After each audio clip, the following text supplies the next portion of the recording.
ගිය මාසේ current bill එකයි මේ මාසේ කරන්ට් බිල් එකයි දෙකම එකතුලා ඔයාට ගෙවන්න තියෙනවා. එහෙමත් නැත්නම් ඔයාට මේ වෙලාවේ හිතෙන්නේ ඔයාගේ දරුවගේ ස්කූල් ෆීස් එක කොහොමද ගෙවන්නේ? ප්‍රී ස්කූල් එකට කොහොමද ගෙවන්නේ? පොඩි පොඩි වැඩ ටිකක් තියෙනවා. ඒව කොහොමද මං කරගන්නේ? එහෙම නැත්නම් මේ වෙලාවේ ඔයා හිතමින් ඉන්නේ දරුවගේ මොකක් හරි ප්‍රශ්නයක් ගැනද? ඔන්න ඔය විදිහට මේ මනසේ එක එක දේවල් දුවන වෙලාවක ඔයාට දෙමව්පියෙක් විදිහට අම්මා තාත්තා විදිහට මොකද්ද කරන්න පුළුවන්? සහ ඔයාට මේ ඔයාගේ මනසේ දුවන මේ ප්‍රශ්න වලින් පොඩි වෙලාවකට මිදිලා ඔයාගේ සතුට හොයාගන්න ඔයාට කරන්න පුළුවන් දෙයක් ගැන තමයි මම අද වීඩියෝ එකෙන් කතා කරන්නේ. අම්මා කෙනෙක් තාත්තා කෙනෙක් වුණාට පස්සේ එයාගේ මත පැවරෙන වගකීම් එක එයාට එයාගේ සතුට හොයාගෙන යන්න ටිකක් වෙනදට වඩා පොඩි ප්‍රමාදයක් තියෙනවා. සහ සතුට හොයාගෙන යන ගමනේදී එයාට පොඩි පොඩි බාධා ටිකක් තියෙනවා. ඒකට එයාගේ දරුවෝ වෙන්න පුළුවන්, පවුලේ අය වෙන්න පුළුවන්. ඉතින් ඒ නිසා එයාට තියෙන වගකීම් වැඩි වෙන්න තමන්ගේ සතුට හොයාගෙන යන්න ටිකක් අපිට අමතක වෙනවා. කාර්යබහුල ලෝකයක් එක්කන් අපිට චුට්ටක් අපිව හොයාගෙන යන්න අමතක වෙනවා. සහ අපිට අපේ මනසේ තියෙන ගැටලු ටික ලියා ගන්නත් අමතක වෙනවා. එන්න එහෙම වුණාම අපි නොදැනුවත්වම අපේ සිත දුකින් කාලය ගත කරනවා. අපි දුකින් කාලය ගත කරනවා කියලා කියන්නේ ඒක ඍජුවම අපේ දරුවන්ටත් බලපානවා.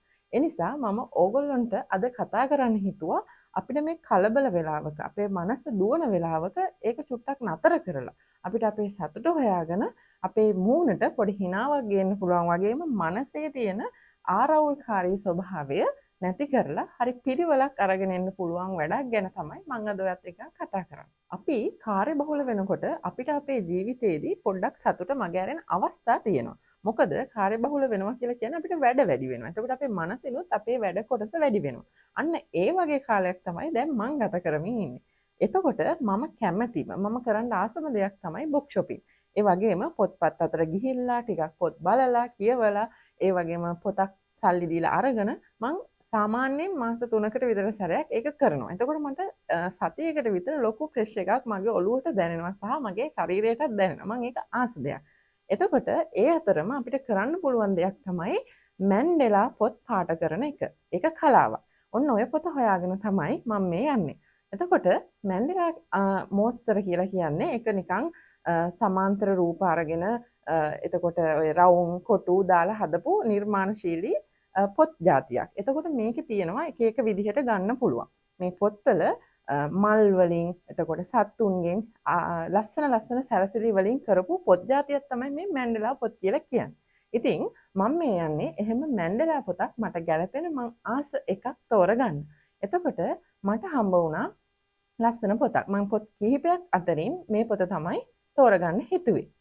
මොකක්ද මේ මැන්ඩෙලා පොත් කියලා කියන්නේ? මං ඉස්සෙල්ලත් කිව්වා වගේ මේක කලාවක්. අපිට මේක කියවන්න තියෙන පොතක්ද? නෑ බය වෙන්න එපා. මේක කියවන්න තියෙන පොතක් නෙමෙයි. මේක තියෙන්නේ අපේ මනස සැහැල්ලු කරගන්න, අපේ ක්‍රියේටිවිටි එක වැඩි කරගන්න, අපිට සතුටින් ඉන්න කරන්න පුළුවන් දෙයක් තමයි මේ පොත ඇතුලේ තියෙන්නේ.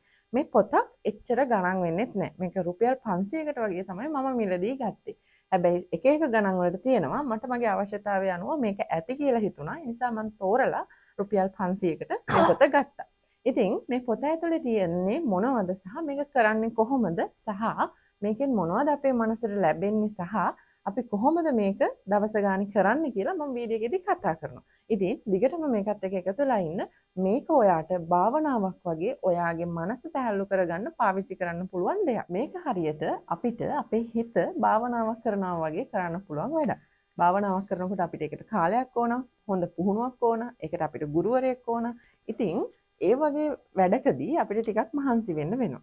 ඉතින් මෙහෙම වැඩක් කරපුවාම දැන් දරුවෝ ඉන්න අම්මලා තාත්තලාට මේක හරි පහසුවෙන් කරන්න පුළුවන්. ඒක ඔයාට පහසු වෙලාවක් තෝරගන්න පුළුවන්. උදේ, හවස, එතකොට රෑ ඔයා ෆ්‍රී වෙන වෙලාවකදී ඔයාට මේක කරන්න තෝරගන්න පුළුවන්. මේ තියෙන්නේ මම ගත්ත මැන්ඩෙලා පොත. මේ මැන්ඩෙලා පොත හැදිලා තියෙන්නේ ලස්සන මල් වල හැඩයට හදපු රූප වලින්. මේ ඔයාලට පේනවනේ. දැන් මේකේ සත්තුන්ගේ රූප වලින් නුත් ගන්න තියෙනවා. හැබැයි මම ආස වුණේ මේ පොතට. මම මීට කලින් පොතක් පාට කරලා තියෙනවා. මම ඒත් කැමති වුණේ මේ වගේ පොත්වලට. මොකද මම මේ රටාවලට කැමතියි. ඒක ඔයාගේ කැමැත්ත අනුව ඔයාලට තෝරගන්න පුළුවන්. හරි. දැන් අපි බලමු කොහොමද අපි මේක පාට කරද්දී අපේ මනස එක තැනකට ගේන්නේ කියලා. සහ අපිට කොහොමද හිමින් සතුට හම්බ වෙන්නේ කියලා. මේක කරන මුල් කාලෙදී ඔයාට ඒක ලේසි වෙන්නෙත් නෑ. ඔයාට එහෙම අමුතු වෙනසක් තේරෙන්නෙත් නෑ. හැබැයි ඔයා මේක කරගෙන යනකොට ඔයාට ටික ටික තේරෙනවා ඔයාට පොඩි ඔයාගේ හිත එක තැනකට ගේන්න පුළුවන්. එතකොට ඔයාලට මේක භාවනාවක් වගේ ටික කාලයකට තේරෙනවා. ඔයා සුළු මොහොතකට සම්මා සතියෙන්, ඒ කියන්නේ සිහියෙන් ඉන්නවා වගේ තේරෙන්න පටන් ගන්නවා. ඉතින් මේ සිහියෙන් ඉන්න එක ඔයාගේ මේ කලබල ජීවිතේදී මේ වගේ පුංචි පුංචි වැඩ කරන එකෙන් ඔයාට පොඩි වෙලාවකට හරි සතුට හම්බ වෙනවා. ඉතින් පොඩි වෙලාවකට නෙමෙයි ඇත්තටම මේක පුහුණු වුණාම ඔයාට දිගු කාලීනව ඔයාගේ කලබල හිත ඔයාට කේන්ති යන විදිහේ දෙයක් තියෙනවා. ඒ කියන්නේ දරුවෙක් චූටි ප්‍රශ්නයක් අහුවත් ඔයාට කේන්ති යනවා නම් එතකොට ඔයාට දරුවා ළඟට ඇවිල්ලා මොන හරි කියද්දි කේන්ති යනවා නම් ඔයාට නිතර නිතර පවුලේ අයත් එක්ක කේන්ති යනවා නම් ඔයාගේ දරුවා ගැන හැමතිස්සෙම ඕවර් තින්කින් නම් ඔයා ඒ වගේ වෙලාවට ඔයාට පුළුවන් මේක පාවිච්චි කරන්න. එතකොට ඔයාගේ හිත පොඩි වෙලාවකට සැහැල්ලු වෙන්න පටන් ගන්නවා. ඒ නිසා ලැබෙන ප්‍රයෝජනය තමයි මොකද ඔයාගේ වටේ ඉන්න ඔයාගේ දරුවෝ කියලා කියන්නේ ඔයාගේ ලොකුම සම්පතනේ. ඉතින් ඔයාට තරහ යන්න පටන් ගත්තාම ඔයා දැන හෝ නොදැන එයාලගේ සතුට නැති වෙනවා. ඉතින් ඒ නිසා ඔයාගේ සතුට හරිම වැදගත් දරුවන්ගේ සතුට තීරණය කරන්න. හැමතිස්සෙම දරුවන්ගේ සතුටට ඍජු බලපෑමක් අපි අම්මලා තාත්තලා විදිහට කරනවා. ඒ නිසා මේ වගේ පුංචි පුංචි දේවල් වලින් පුළුවන් ඔයාට ඔයාගේ නැති වෙලා තියෙන සතුට ගෙනල්ලා දෙන්න.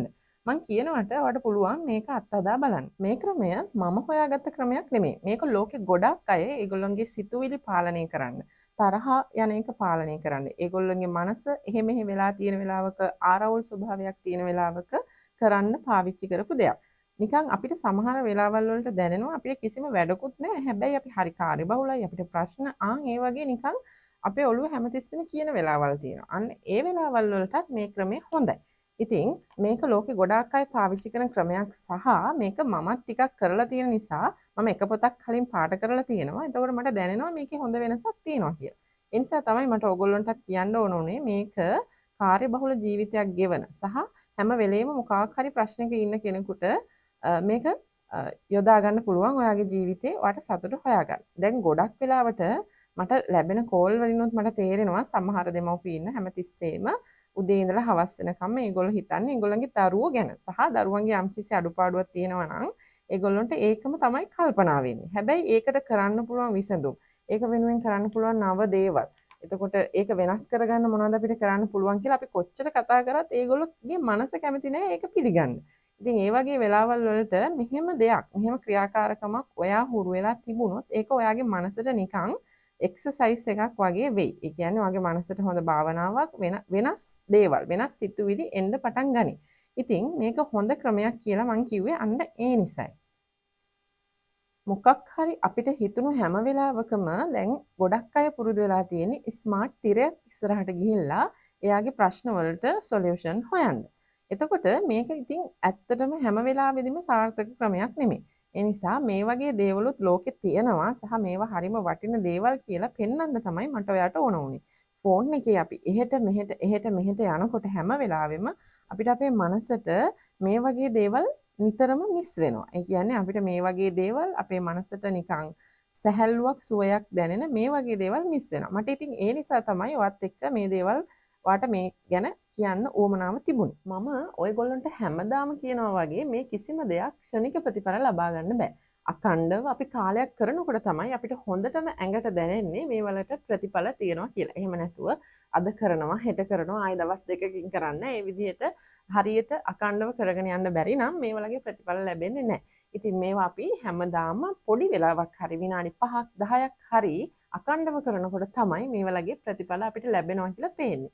ඇත්තටම සමහර වෙලාවල් තියෙනවා අපිට කලබලේ වැඩි වුණාම අපිට ප්‍රශ්නයක් ඇවිල්ලා අපි කලබල වුණාම අපිට ඒකට තියෙන උත්තර පේන්නේ නැහැ. අපි ළඟම අපිට අතින් අල්ලගන්න පුළුවන් ගානට තියෙන උත්තරවත් අපිට පේන්නේ නැහැ. අන්න ඒ වගේ වෙලාවල් වලටත් මේ වගේ ක්‍රම අපි කරපුවාම අපිට පේනවා හරි ලස්සනට අපේ ප්‍රශ්න වලට පිළිතුරු හම්බ වෙනවා කියලා. ඉතින් මම ඔයාලට ආරාධනා කරනවා මේව කරලා බලන්න. එතකොට තමයි ඔයාලට තේරෙන්නේ ඔයාගේ ජීවිතේට මේවා හරි වැදගත් සහ මෙහෙම වටින ක්‍රම ලෝකේ ඕන තරම් තියෙනවා කියලා. ඒ නිසා මේ වගේ දේවලුත් කරලා බලන්න. මොකද ඔයාගේ සතුට හරිම වැදගත්. ඔයාගේ දරුවන්ගේ සතුට තීරණය කරන්න.